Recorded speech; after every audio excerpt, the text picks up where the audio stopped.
Welcome to Viewpoint. Prospects for an Israeli-Palestinian peace in the foreseeable future are bleak. On the Israeli side, settlements continue to expand while talks are rejected, and the public sentiment is firmly on the right.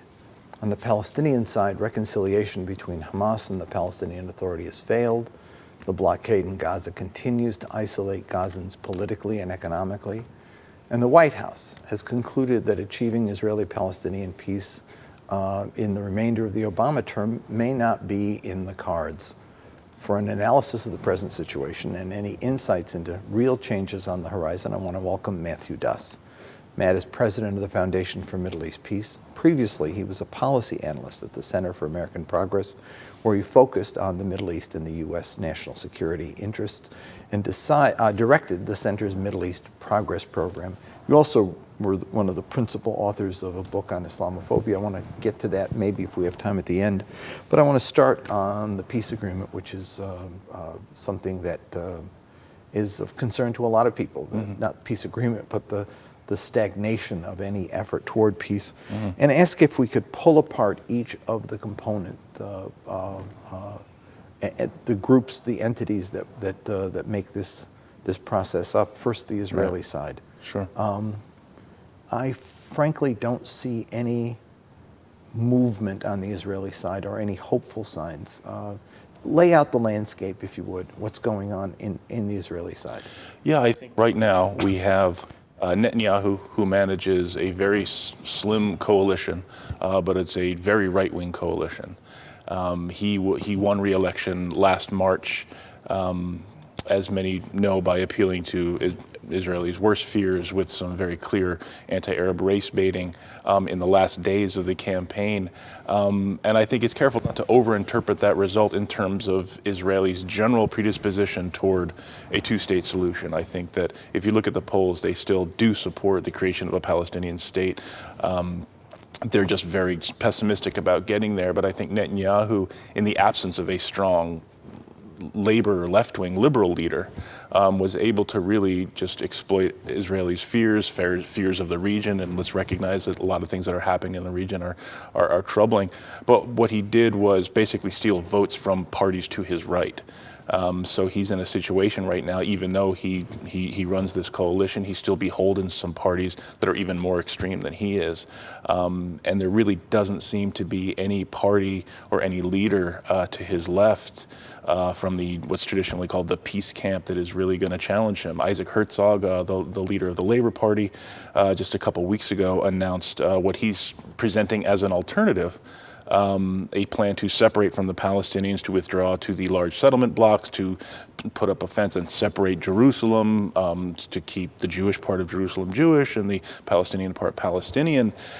And I think on the one hand, it's somewhat attractive that he might present an alternative, but if you actually look at what he's proposing, it frankly just brings us to the same place that I think Netanyahu does, and that's with the Palestinians in the West Bank contained within a set of reservations with no real sovereignty. It would deepen the kind of isolation of Palestinian communities in Jerusalem. So it's really not much of an alternative, but that's the leader of the opposition. So that's the situation we've got in the Israeli politics. And right because now. Netanyahu's coalition is slim, 61 votes, any risks he might be asked to take, freezing settlements, for example, become problematic. Right. And then there's the other side of that, and that is his continuing expansion of settlements and land grabs that have taken place throughout. The situation is dire on the ground that way. I mean, in terms of the fact that where settlements are growing, shuts off the prospect of any contiguity for a Palestinian entity. Right, and here I would point to some things that members of the U.S. administration have been saying. I wrote a piece for Tablet Magazine a couple weeks ago looking at this. Going back to December, Secretary of State Kerry made some remarks to the Saban Forum here in Washington, where he came out and said that Israel is pursuing a number of policies in the West Bank that looked as if they're reversing the Oslo process, and he used those words. I think it was really significant that he came out and said this. Rather than giving the Palestinians more authority and more control, the reverse is happening. There's more demolition of homes. There's the failure to give any permits, virtually any permits, for the building of new Palestinian homes or buildings, or enabling any kind of Palestinian economic growth.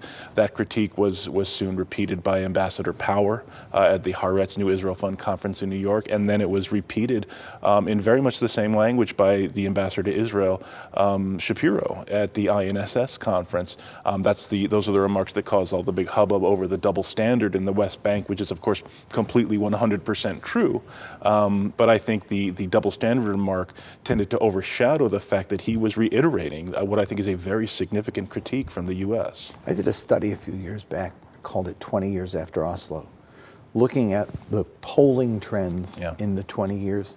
And what I found was interesting is Israelis favor the peace process, but don't favor the terms, what it would involve, surrendering land, dealing with the refugee issue, border issue, etc. They kind of want the illusion of a process to continue, but they're not ready for it. Netanyahu plays off of that. I think he does, and I might pitch it a slightly different way. I think if you ask Israelis, do you favor the ultimate result? They will say yes, but once you get down into those individual questions, dividing Jerusalem, transfer of close to 100,000 settlers or more back into Israel, then that support tends to weaken.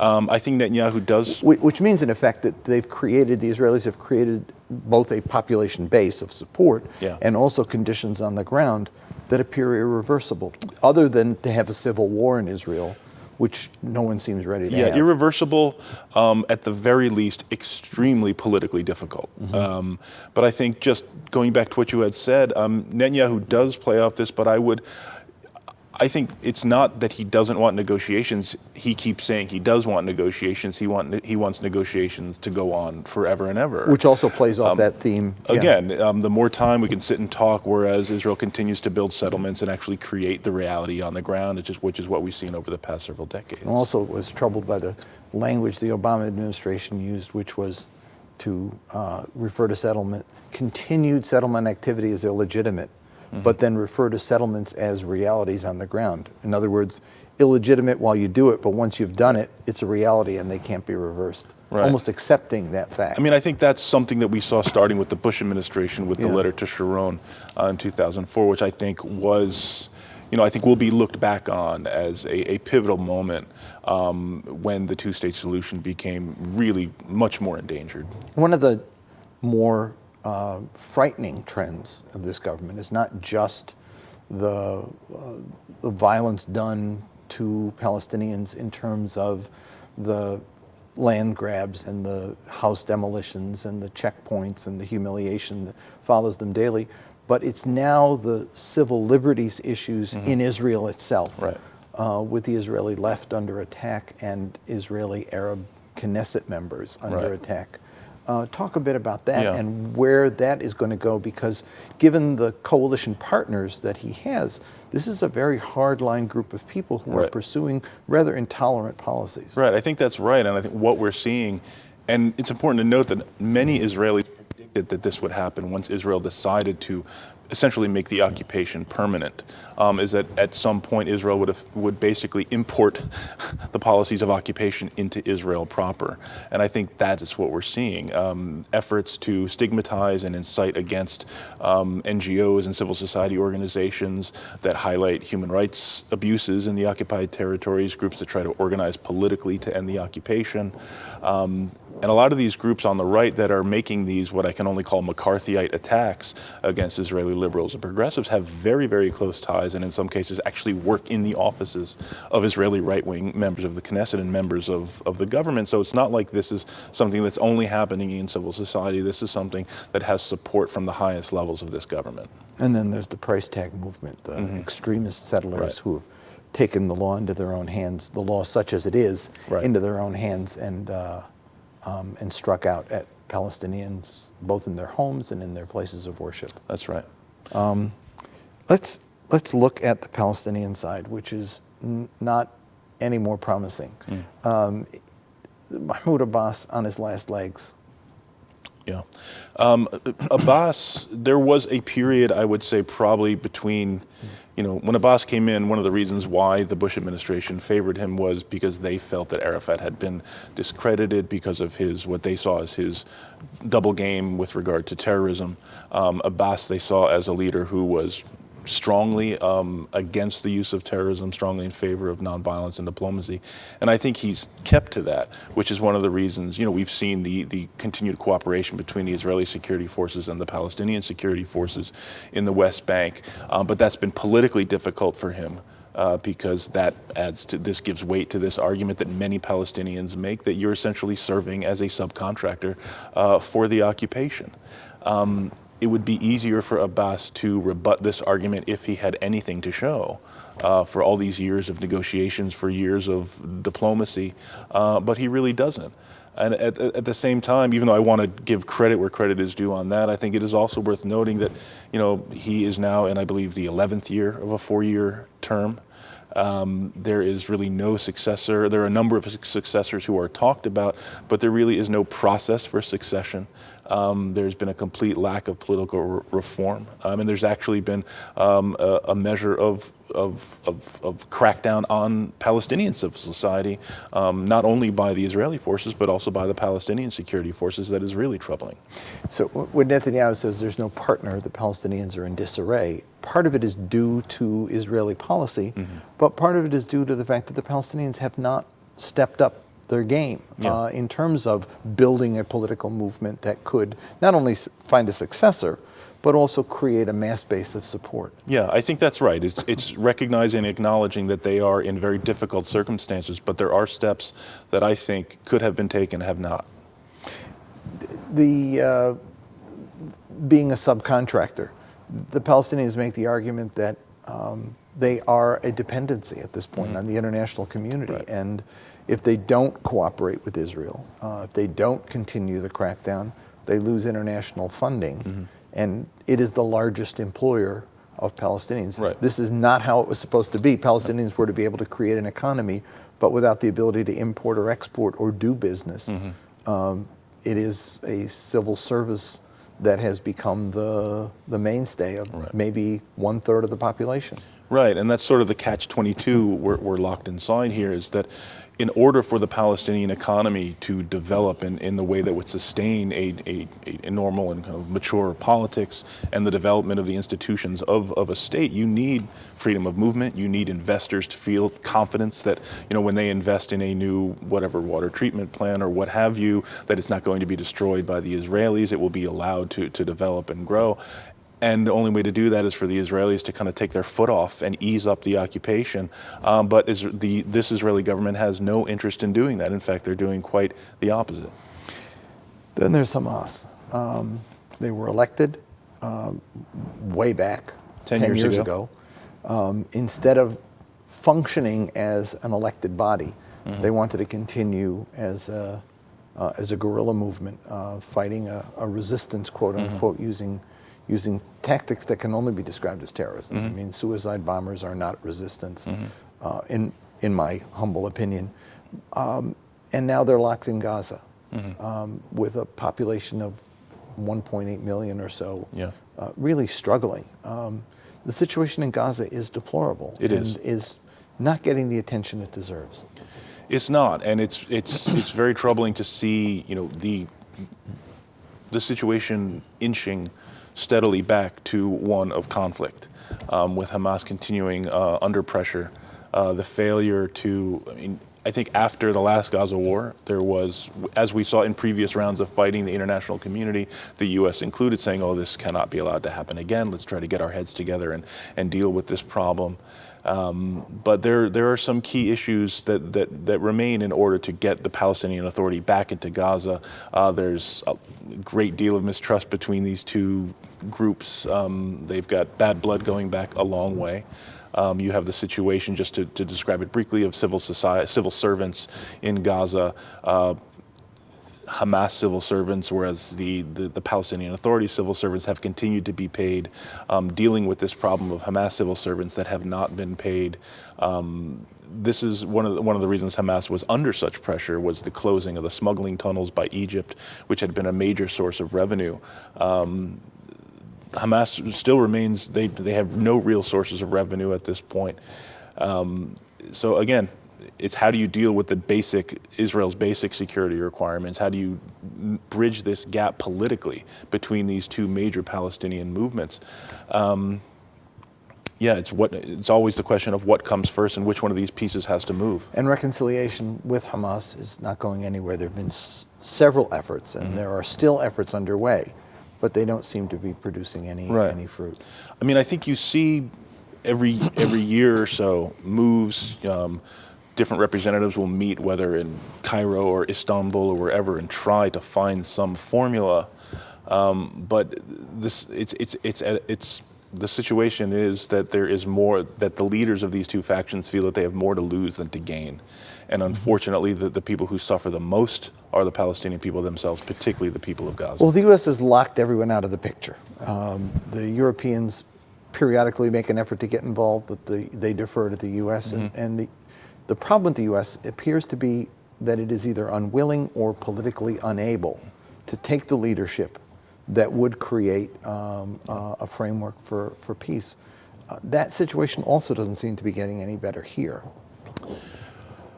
I think it's getting a little bit better. I think what we've seen over the past year, well, since the collapse of the Kerry Initiative in April 2014, we saw the Obama administration say a number of things indicating that they recognized that the bilateral path was now shut.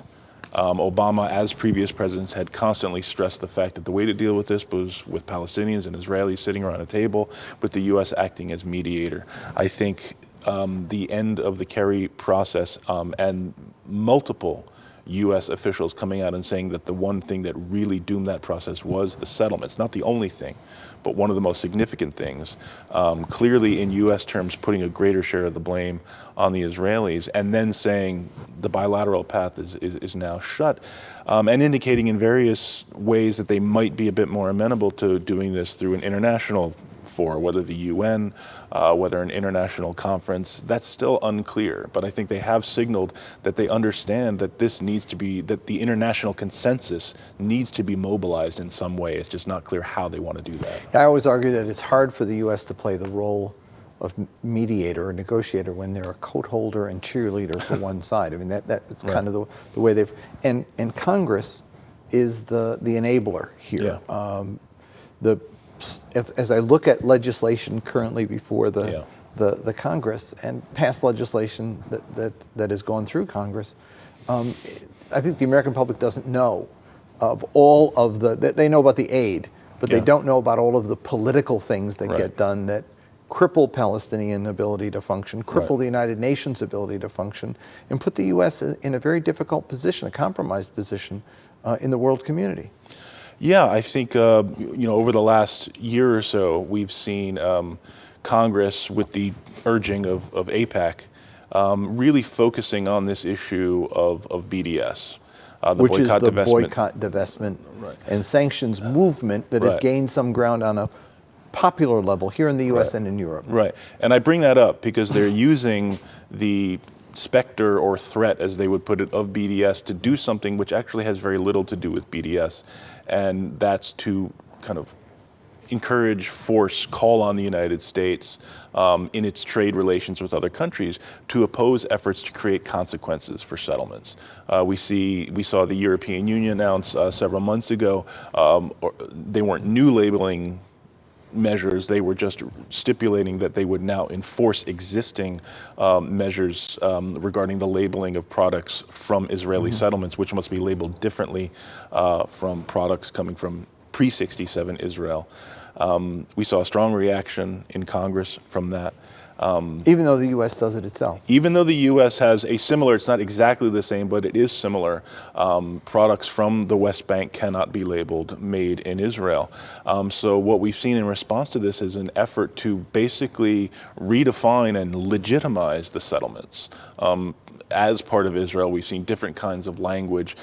Post 67 Israel is one of my favorites. Calling the TPA, the Trade Protection Authority, from last summer, called on U.S. trade representatives to prevent efforts to boycott or sanction products from Israel or territories controlled by Israel. There are all these small phrases. That bill passed. It did? And as a veto-proof majority in both houses. The president has issued a statement, but will he issue a signing statement which would actually nullify the effect of this, or we haven't seen that yet? Well, he issued a statement, or the State Department issued a statement, as they did with the passage of the most recent trade bill, saying that this, basically calling out this one passage and saying this does not change our policy, which is that the settlements are not part of Israel. So I do appreciate that for because that is it binding? Well, they're just saying that this is not going to change U.S. policy. And of course, Congress didn't like that because they feel like we passed the law, you should go and do it. But I think what the administration is doing here is actually pretty valuable. It's not only valuable with regard to the debate over these issues in the U.S., it's also an important signal to the Europeans to say that the U.S. is not going to change its policy. So I think my view is that the Europeans would not have moved forward with what they're doing without at least a yellowish green light from the U.S. And I think that's what's going on here. And this is in keeping with what I was saying about the Obama administration being much more into the idea of sort of mobilizing the international consensus here and internationalizing the solution. Let's look at a quote from Rob Malley, which I thought was quite interesting. He is the senior advisor in the White House, dealing with not just Arab-Israeli, the entire Middle East, and now actually is specializing on the anti-ISIS coalition. Rob says the absence of a resolution is fueling extremism and making it very difficult to get to the kind of open cooperation we really need to get changes on the ground. That was an interesting kind of there's those who've argued from the Israeli side that solving the issue has nothing to do with anything. It's not going to make the Middle East peaceful. Rob is saying that it would make our ability to combat extremism easier if we could build open relationships with Arab governments and they could work with us, based on trust. I want you to comment on that, but I also want you to comment on the issue that gets ignored in all of the discussions, and that is the issue of justice and of the human rights of a captive people who are literally being destroyed. The quality of their life is being destroyed by this malignant occupation. Talk first about Rob's sort of strategic view of this. Yeah, I think the way that Rob phrased it, as he tends to do, was spot on. It's not as if, and I don't think anyone serious has ever really come out and claimed that if we solve the Palestinian issue, there will be peace across the region. But it is noting that this conflict is related to a number of others. It's an issue that extremists across the region exploit quite effectively because, as your work has shown, your polling has shown, this is an issue that remains very salient for publics across the region. And Rob wasn't the first person to say this. I would go back to something the former CENTCOM Chief General Mattis said a couple of years ago. In his words, I pay a security price in the Middle East every single day because of the irresolution of this conflict. Go back even farther, Mattis's predecessor, David Petraeus, as head of CENTCOM, in his testimony to Congress. Actually, the former generals all say this, the CENTCOM generals and also the chiefs of staff. But James Baker, in September of 1990, around the time of Saddam's invasion of Kuwait, said the same thing in Congress. It's something that is acknowledged, but policy doesn't follow. Talk about the second part, if you would, and that is the fact that granted, Israel's dysfunctional, Palestinian society is dysfunctional, the U.S. is dysfunctional, but what doesn't get paid attention to is what's happening to real people on there. When you get 13, 14-year-old girls carrying scissors and wanting to stab people with it, something has happened to their lives that lead them to this option. That's what Secretary General Ban Ki-moon was trying to point out, that there is a destruction of life going on here, and no attention is paid to that part of it. And Ban Ki-moon, as I wrote shortly after that, he was echoing what Israel's own security chiefs have said, heads of the IDF intelligence and the Shin Bet security services, that it's this lack of any hope this situation of complete hopelessness that is fueling these, it's just heartbreaking to see these children really taking these knives and going out because they have nothing, there's no alternative. They see this, they see their parents having grown up this way, this is what the future holds for them. And it really is one of a system of just a complete lack of dignity, a lack of justice, and it's something that is utterly inconsistent with American values. It is a situation of radical political inequality that I think Americans really need to take a harder look at. Yes, there are security issues to discuss. Yes, there are political and diplomatic issues that need to be discussed. But the situation as it exists right now is one of discrimination and inequality that I think really is offensive to American values. Hopeless, but there are some developments taking place under the surface. Talk a little about them, the French initiative, and what might be in the works, and what you think the president may do in the 1 year left for him to deal with this issue. Well, I think we saw a few weeks ago the French Foreign Minister Fabius announcing, an international conference bringing in leaders from the Arab world, making the Arab Peace Initiative from 2002 a part of this.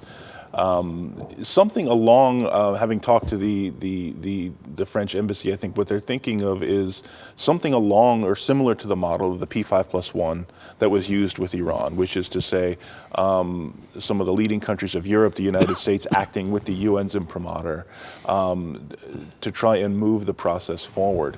Now, I think some people expected that this idea might die when Fabius left office, as he did just a couple of weeks ago, but his successor has just recently said, I think it was yesterday or the day before, that no, France is actually going to continue to push forward with this. The Israelis, in particular Prime Minister Netanyahu, are upset because the French have said, if we're not successful, we're going to go ahead and recognize the state of Palestine. Netanyahu has presented this as an incentive for failure. But leaving that aside, I think although President Obama has said that he doesn't expect that we'll solve this problem before the end of his term, I think in various ways, going back to even when he was a candidate, his speech he gave in Cairo in 2009, I think President Obama has indicated that he gets this issue at a deeper and different level than a lot of presidents have. So I think it'll be interesting to watch, how he tries to put this situation on a better footing, or at least arrest the deterioration that we're seeing now, because it really needs it. The candidates, the debate has not been promising on the Republican side. Democrats haven't even been asked a question about it. The candidates have actually on the Republican side been quite outspoken. Is there a possibility that this issue becomes an issue that gets talked about? If the president does something, for sure it will be commented on. But if not, will it just remain below the surface as other issues trump? I didn't mean that as a pun. Well, I think there are a number of things that could happen. There could be another upsurge in violence, even though what we've been seeing over the past month, since October at least, has been it's been a higher level of intensity of violence than we've usually seen. Certainly no one would wish for that, but I will say that this conflict, whether it's violence in Jerusalem or violence in Gaza or violence in other places in the West Bank, does have a way of reasserting itself time after time after time. And we may see that over the next few months, in which case I would expect both Senator Sanders and Secretary Clinton would comment. Thanks very much for the conversation, Matt. That's all the time we've got for now. You can follow us on Twitter at AAIUSA or check out our website, aaiusa.org. Thanks for joining, and I'll see you next week on Viewpoint.